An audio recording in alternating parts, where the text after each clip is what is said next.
Hey, I'm Lee from the Play Guitar Podcast. Today I'm bringing you part 2 of my introduction to slide guitar. Last time I introduced the basics of slide guitar, and you can click above to go to part 1, but today I'm getting more into guitar setup and technique for slide guitar, so stay tuned.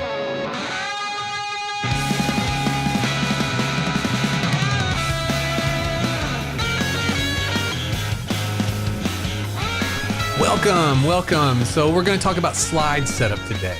Now that we know a little bit of the basics, we're going to start to make some decisions. Let's start to decide the whole package. And that depends on you and your situation and the style of music that you're playing. To me, it seems like there's 2 different camps when it comes down to this. The first is having a guitar that's completely set up just for slide, where slide work is the main purpose of the guitar. And the other way is using a guitar that's just set up for your regular playing, non-slide playing, but still being able to be used for occasional slide. There are drawbacks and advantages and considerations for both of these situations, but let's talk about having a dedicated slide guitar. A dedicated slide guitar, we usually go for the biggest tone with the most sustain. And this is going to mean a high action. That means there's going to be a greater distance between the frets of your guitar and the fretboard and the strings. And also, you're going to have a slide that's usually going to be a heavier one that's going to maximize the sound. And this direction will give you an awesome slide tone. But the problem with that is it's tough to use for anything else. The high action is going to give you a hard time fretting the notes if you need them for other things. But if you're looking in the other direction, to be able to take the guitar that you regularly use, the compromises are going to be a little bit different. Usually these guitars, they will have the action, comfortable, as low as possible. And usually you might see some lighter strings than with like a dedicated slide guitar. This will mean that your choices are all going to deal with the slide itself. And this is where lighter and thinner slides come in handy. Yes, they're not going to give you the most dramatic slide tone, but for convenience sake, this is a great way to go. And the tone can still be great. Think about Dwayne Allman. He used a lighter slide. So you can use your same guitar setup the same way and still get the benefits of slide guitar. If you wanted to add more sustain to that guitar though with the lighter slide, you can use compressor pedals or even add a little bit more overdrive. That can all add sustain to your sound. Let's talk about some slide technique. When I started talking about using the slide as a new movable fret, I mentioned that the frets are still important.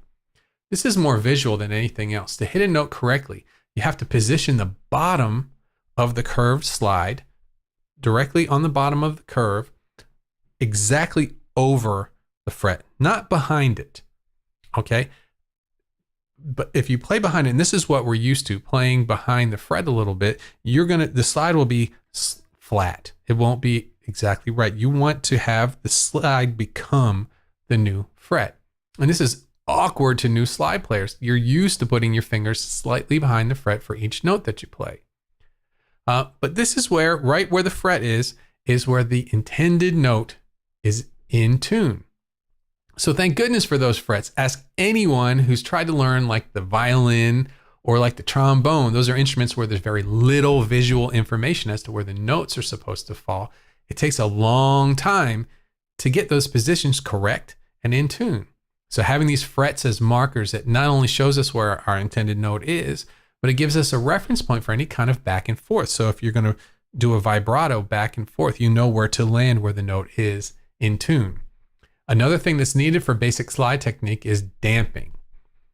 What you find out quickly when starting playing slide is since the slide goes all the way across the strings, there's a lot of potential for notes to sound, and you don't want to hear them. Those are notes that are not wanted. So using the palm of your right hand to lightly touch the strings that you don't want to hear, that's a skill that's needed in slide guitar technique. Also, the fingers behind the slide, that's the key to keeping all of these strings back here silent. Okay, as silent as possible anyway. Sometimes I think when you're playing slide, it's more about the notes that you don't play than it is about the notes that you're actually playing. But let's talk about playing rhythm. Playing rhythm is fairly easy if you're playing in open tunings, because when you retune the guitar so that all of the notes, if you just strum them open, they're all the way across, they make a chord. usually a major chord. And when you take that slide, which is straight across, you're just taking major chords up into different areas. Just slide around for your other chords. Of course, the problem with that is most songs have more than just major chords. There's minor chords, there are all sorts of different chords. So you can see how this can be a limitation over time.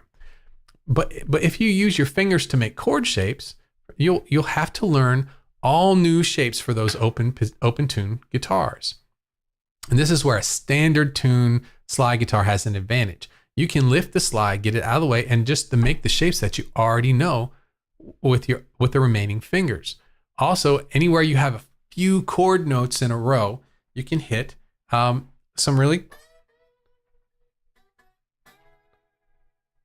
really nice chords. It makes it fill in really nice. So let's talk about your right hand technique. A lot of players prefer finger style for slide guitar. That's definitely not the only way to play, but finger style and slide sound great, and they're great together. But you'll see a lot of hybrid pick and finger style too, where you've got, we'll use half fingers and half the pick. Also, you'll see people using finger picks and thumb picks. And if you're interested in those things, I suggest, again, go down to the music store, try them out before you buy them, because you may not, they may jive with you, you may love it, or you may not. Okay, so let's talk about slide patterns. Now you have a good idea of what you're in for and some ways to make some informed decisions about things before you spend money. Let's move on to what we're going to play. With open tunings, everything at first revolves around that straight across chord. You know, your strong tones that you want, they're right there under the slide, straight across.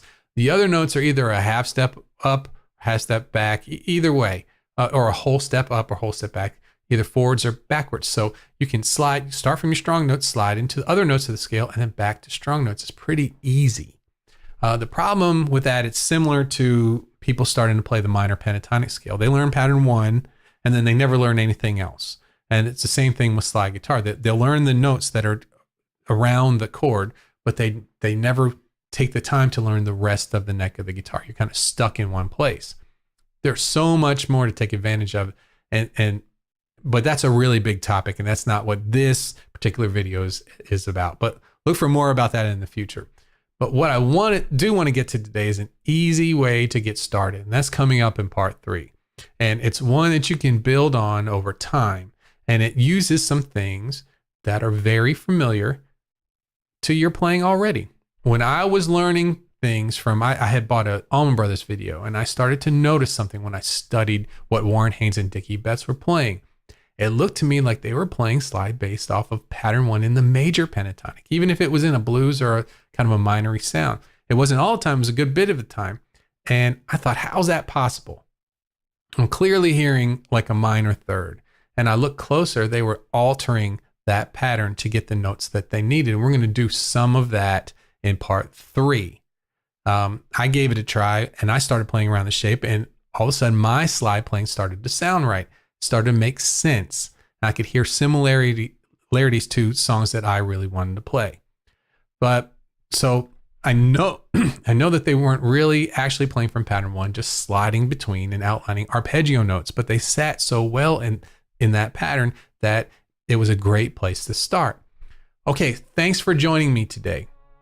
And don't forget to like and subscribe to the channel, but keep a lookout for part 3. This is where I'm going to introduce my super easy way to get started playing slide guitar using a pattern 1 that you already know. See you in part 3.